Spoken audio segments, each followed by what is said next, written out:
9 dni przygody, 4 dni stromej wspinaczki, jeden cel. Najwyższy szczyt Turcji. 5137 metrów nad poziomem morza. Na tą właśnie wyprawę zabierzemy Was w tym i w kolejnych filmach. To nasz pierwszy pięciotysięcznik, wyprawa, która miała sprawdzić nasze przygotowanie i zrobiła to lepiej niż się spodziewaliśmy. Każdy krok wyżej przynosił nowe wyzwania, a góra szybko pokazywała, że nie odda swojego szczytu tak łatwo. Zaskoczyła nas pogodą, tempem, a nawet nami samymi. Od dawna marzyliśmy, by stanąć na pierwszym pięciotysięczniku, ale czy rzeczywiście się udało? Jak wyglądała walka z wysokością, zimnem i własnymi słabościami? Tego dowiecie się już za chwilę. Zapnijcie pasy, wyruszamy na szczyt Turcji. Witajcie w Stambule. Właśnie wylądowaliśmy na lotnisku i będziemy się zbierać do naszego hotelu. Chłopaki idą z naszymi kebabami. Musieliśmy ostreczować sobie te plecaki, aby było bezpiecznie podczas podróży. W ogóle to mieliśmy nie odbierać tych dużych plecaków, ale wyszło jak wyszło. I niestety w związku z tym, że jest zbyt duża przerwa między naszym lotem do Stambułu a do Agri, no to niestety musieliśmy je zabrać. Był też plan, aby pojechać metrem, no ale z takimi plecakami to chyba jednak nie będziemy walczyć. Złapanie taksówki okazało się wcale nie takie łatwe. Tutaj taksówkarze, szczególnie Uberowcy, nie mogą się zatrzymywać. Znaczy Uberowcy tutaj nie mogą się zatrzymywać, więc jest ganianie od peronu do peronu, aby go złapać, bo on się nie może zatrzymać. No, mamy nowe wytyczne, gdzie mamy się spotkać. Zobaczymy, czy się uda. To jest jakieś science fiction z tymi taksówkami tutaj, nie? Niesamowite. Zobaczymy, czy przyjedzie. TJV25, nasz. Dlaczego wylądowaliśmy w Stambule? Skoro za cel mamy Ararat, już tłumaczę. Żeby rozpocząć wspinaczkę, musimy najpierw dotrzeć do Dokubayazid. Problem? Na miejscu nie ma lotniska. Jedno z najbliższych jest w Agri i to bez bezpośrednich lotów do Polski. Dlatego najpierw Stambuł, a dopiero stąd jutro rano lecimy dalej. Nie chcieliśmy ryzykować szalonej przesiadki na styk, więc mamy jeden wieczór, by zobaczyć to niesamowite miasto. A skoro już tu jesteśmy, grzechem byłoby nie pozwiedzać. Wybraliśmy 3 atrakcje, na które akurat była świetna promocja. Są to pełen przepychu pałac Topkapi, niesamowite cysterny bazyliki i architektoniczny majstersztyk Hagia Sofia. Bilety kupione, plan jest, tylko liczyć, że wszystko pójdzie zgodnie z nim. A ten wyjazd będzie bogaty w niespodzianki. Ale spokojnie, do wszystkiego dojdziemy. Na razie kierunek hotel. Musimy zostawić bagaże i ruszamy w miasto. Już widzę, że mamy piękny widok z okna. Chcecie zobaczyć? O! Ale tu jakiś szaryk musi być na górze. Jak Adam? Idziesz spać już? Nie.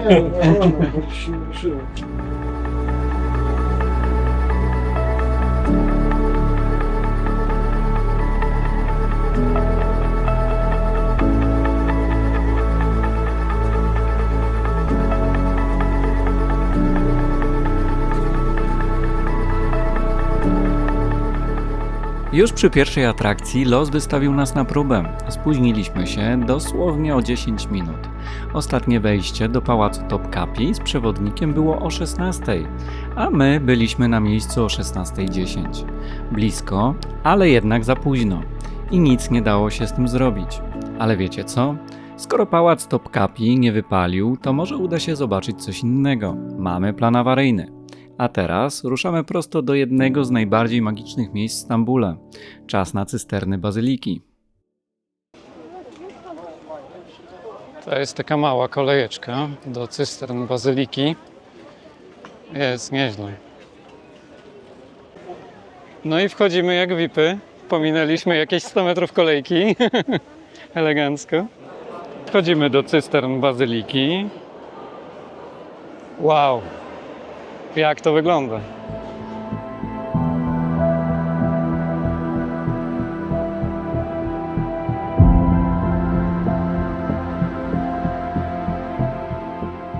Pod ulicami Stambułu kryje się miejsce, które wygląda jak podziemny pałac. To ogromna komnata o wymiarach 143 na 65 metrów, wsparta jest na 336 marmurowych kolumnach. Kiedy zejdziesz w dół po 52 stopniach, trafisz do lasu kamiennych filarów zanurzonych w półmroku. Zbudował ją w VI wieku cesarz Justynian I, by w razie wojny zapewnić pałacowi zapas wody, gdyby akwedukty zostały odcięte. Przez wieki o cysternie zapomniano, aż do XVI wieku, kiedy holenderski podróżnik i uczony Pieter Gilles zauważył, że mieszkańcy czerpią wodę z otworów w ziemi, w których dało się łowić ryby. Zszedł pod ziemię z pochodnią i małą łódką i stał się pierwszym Europejczykiem, który odkrył ten pałac pod miastem. Dziś cysterna bazyliki to jedna z najbardziej niezwykłych atrakcji Stambułu. Miejsce, którego nie da się z niczym porównać.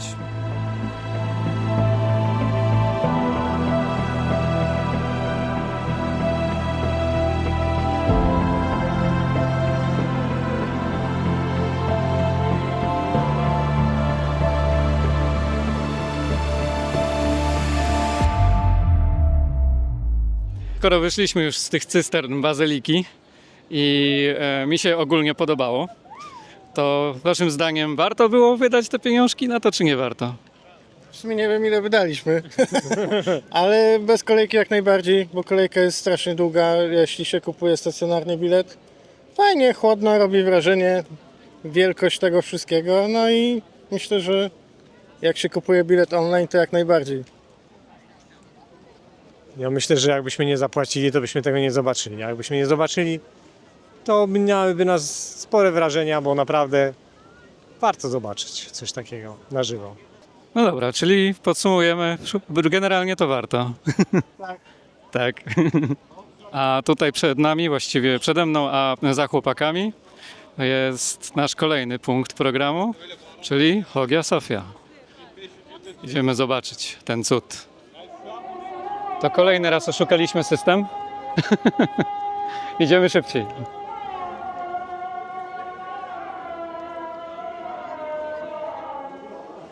No to weszliśmy do środka, udało się. Teraz zobaczymy, o co tyle rabanu.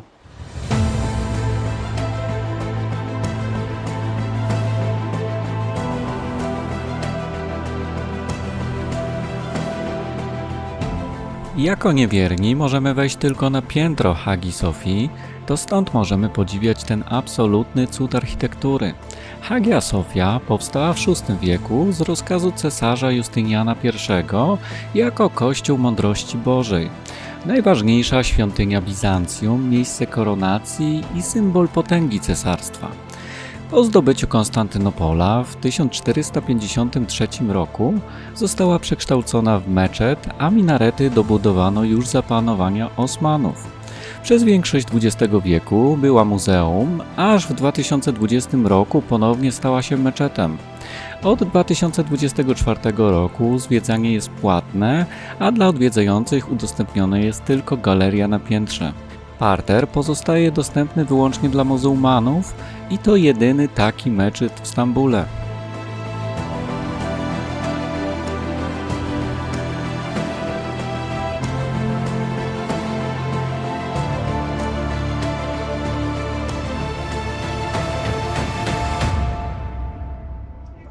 Po zwiedzaniu troszkę trzeba zjeść, uzupełnić kalorie. Troszkę bardzo. No, dlatego sobie przyszliśmy do takiej restauracji Di Bella Bistro and Restaurant. Ponoć bardzo polecane. No co, Adam? Co tam zamówiłeś? Mięsko z jakimś ogórcikiem, Kebabikę. bawi, na talerzu. Jak?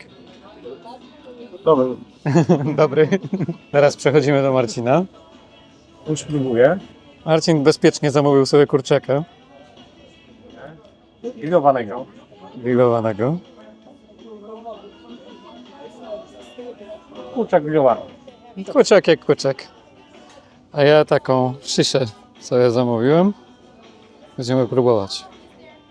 Wygląda smakowicie. Najedzeni możemy ruszać dalej. Czas na plan awaryjny. Sami zobaczcie. I nie chodzi o tego kota. Wcześniej byliśmy w Hogii Sofii, która jest za mną, a teraz wybieramy się do błękitnego meczetu, który ponoć jest o wiele ładniejszy. Jak widać po otoczeniu, błękitny meczet jest w remoncie. Mimo wszystko można zwiedzać, wchodzić do środka, zobaczymy.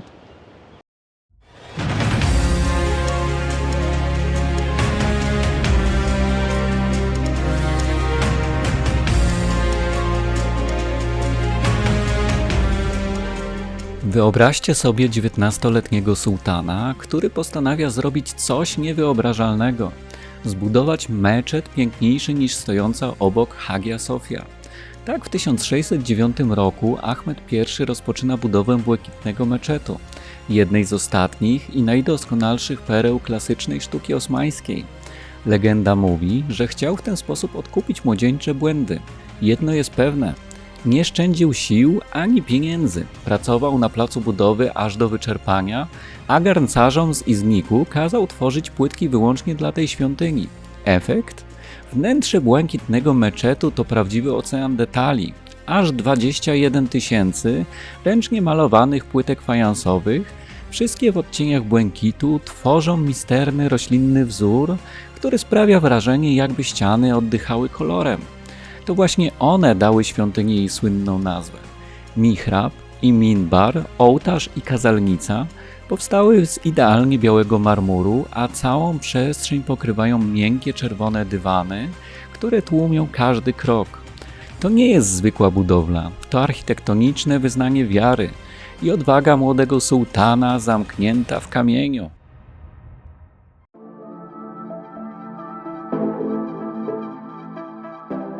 Po ponad 12 godzinach na nogach jesteśmy kompletnie wykończeni. Serio, padamy na twarz. Ale nie ma zmiłuj, bo jutro wstajemy jeszcze przed wschodem słońca. I wtedy wpada nam do głowy genialny pomysł. Wracamy do hotelu pieszo. Na mapie wyglądało to na krótki spacerek, w rzeczywistości, no cóż, szybko zrozumieliśmy, jak bardzo się pomyliliśmy. Ale wiecie co? Dzięki temu możecie zobaczyć Stambuł nocą, który jest absolutnie wart każdego zmęczonego kroku.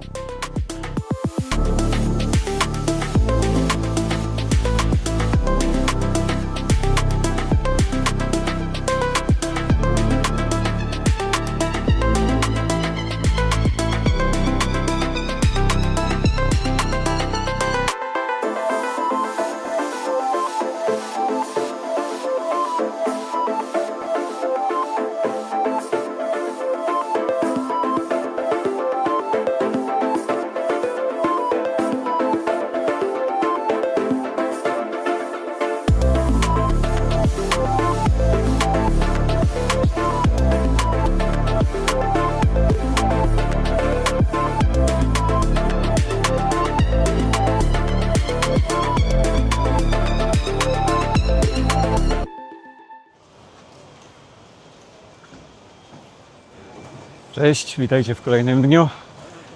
Właśnie jesteśmy na lotnisku w Stambule. Czas na kolejną podróż i ruszamy do Agri.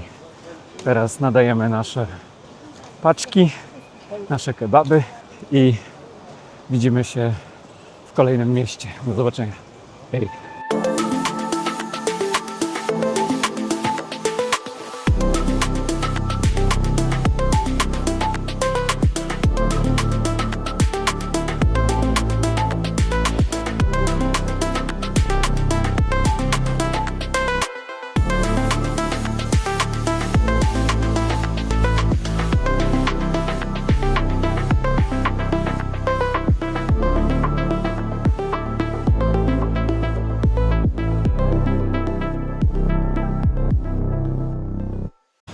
No to wylądowaliśmy. Przez chwilę było widać Ararat. Także zobaczyliście to na pewno. A teraz wchodzimy do środka i szukamy naszej ekipy, która ma nas odebrać. No i jest nasz pan, który nas zawiezie na miejsce.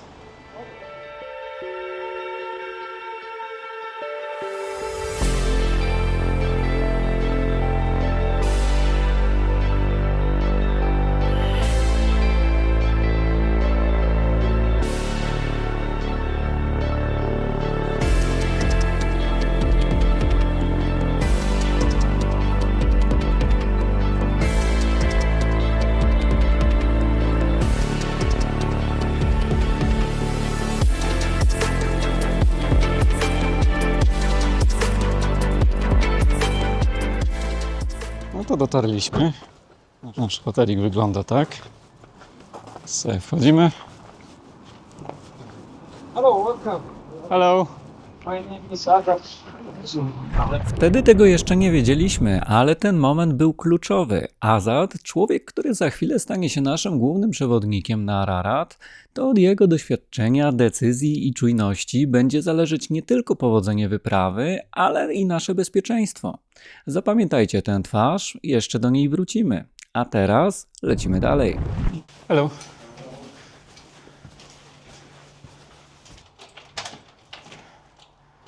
To zobaczmy, co tu nas czeka. Czysto, Pachnąco, pachnąco, kwiatami. kwiatami, tak jest.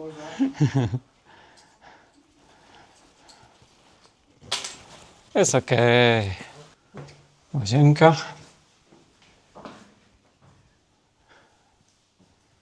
Może być. Łazienka lepsza niż na szlaku. Martwie nie stały moje stopy. Pokaż tą stopę. Very bad, not good. No, będzie wyzwanie. Pokażę wam smaczek tutaj naszego pokoju. Jak brakuje nóżki, to zawsze jest cegłówka. I oczywiście turecka zaradność, jeśli chodzi o przewody, ale lodówka jest. I safe. Co tam macie? Placki. Pizza. Placuszek. I sałateczka. Z bliska to wygląda tak.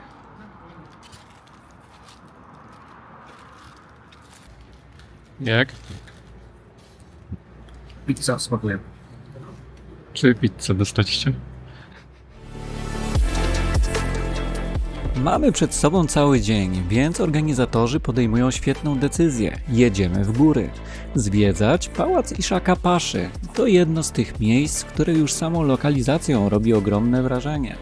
Pałac wznosi się wysoko nad doliną, a z jego tarasów rozciąga się majestatyczny widok na okoliczne góry.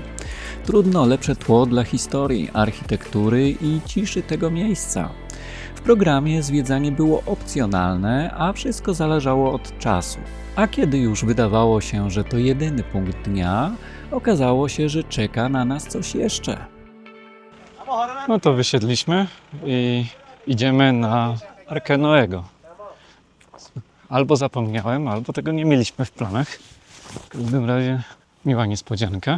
A tutaj nasza grupa. I co, i to jest Arka Noego, tak? To jest Arka Noego. No dobra. Tutaj widać to koryto z formacji skalnych, które ma być dnem, a właściwie obramowaniem arki. 15 maja 1948 roku, tuż po trzęsieniu ziemi, w pobliżu góry Ararat, około 15 km od jej stóp, odkryto tajemniczy obiekt o kształcie łodzi. Zanim doszło do kolejnego trzęsienia ziemi, które zdeformowało strukturę, w 1959 roku NATO wykonało zdjęcia lotnicze, które wyraźnie ukazują kształt przypominający ogromną jednostkę pływającą. W 1977 roku archeolog Ronald Wyatt rozpoczął trwające 15 lat badania. Ich efektem było oficjalne uznanie znaleziska przez rząd Turcji oraz utworzenie w tym miejscu parku narodowego. Na miejscu porównano wymiary obiektu z biblijnymi opisami Arki Noego. Okazały się one zgodne. Odnaleziono także drewniane elementy, które mogły być elementami kadłuba, oraz metalowe części, które miały służyć do łączenia konstrukcji. Adam, No, taka fajna górka. tam taka fajna górka. No i właśnie z drugiej strony widać Ararat. Po lewej stronie mamy ośnieżone szczyty Araratu, dużego, a po prawej mamy mały Ararat. I co? Fajne widoczki? Fajne, bardzo fajne.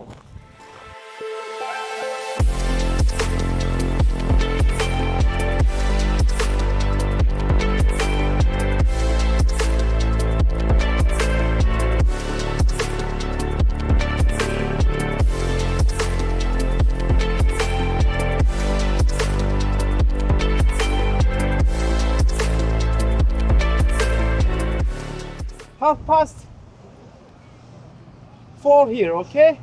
Okej. Okay. Also, if you want, you visit 1 hour in the palace. After we can go to Beer Palace. no, it's coffee.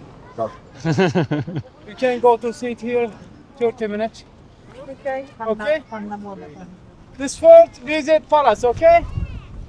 Tutaj mamy kasę, w której są sprzedawane bilety. Dziedziniec. I wejście na wewnętrzny dziedziniec, z tego co widzę.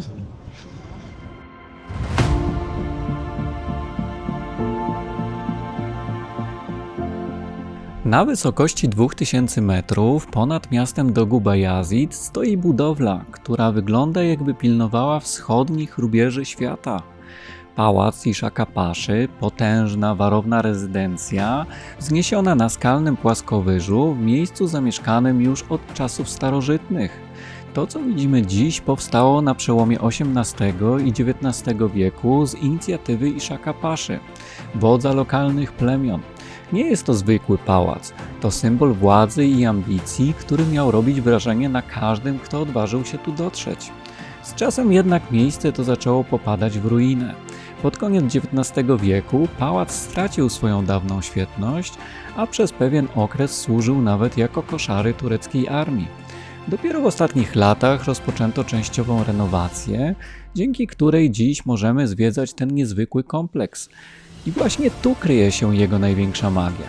Pałac Ishaka Paszy to architektoniczna mozaika Anatolii.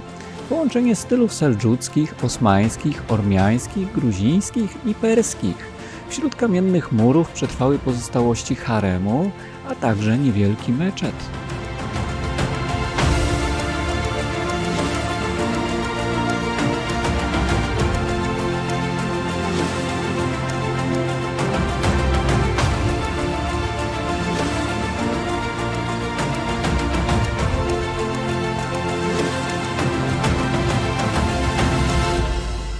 Niezły widok.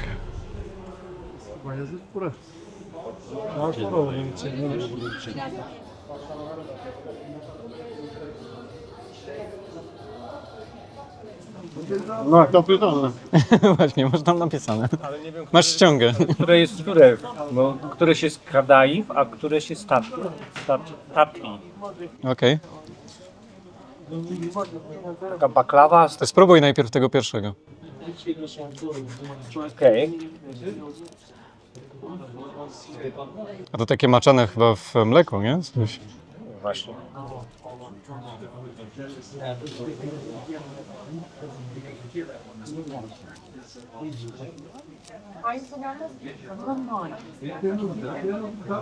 No co? Jak dla mnie pytam. Sam musisz spróbować. A, zaraz mi dasz spróbować. A Adam?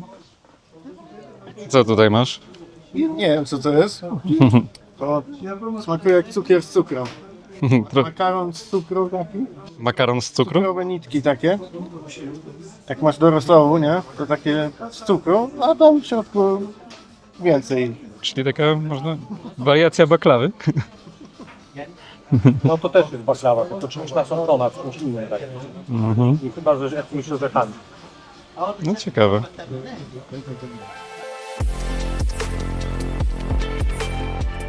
Witam Was o poranku.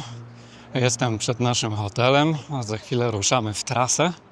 A za mną tutaj są pick-upy, na które będą ładowane nasze rzeczy. Jest już bus czeka i ruszamy na start u podnóża góry Ararat. Jeśli myślicie, że to co zobaczyliście w tym odcinku było mocne, to poczekajcie, bo kolejny odcinek podnosi poprzeczkę jeszcze wyżej. Każdy następny dzień to nowe emocje, większe wyzwania i momenty, których naprawdę nie chcecie przegapić. Dlatego zasubskrybujcie kanał, zostawcie łapkę w górę, a w komentarzu napiszcie, co najbardziej Was wciągnęło w tym odcinku. My wracamy już wkrótce, a Wy lepiej bądźcie gotowi. A teraz jedziemy tak, żeby nie było za łatwo. Ekologia na Araracie. Radzimy sobie ze śmieciami, nie zwozimy, palimy. Grubo. Adam, Nasz sułtański dopiero muszą rozbić. O, idzie dyskoteka. O,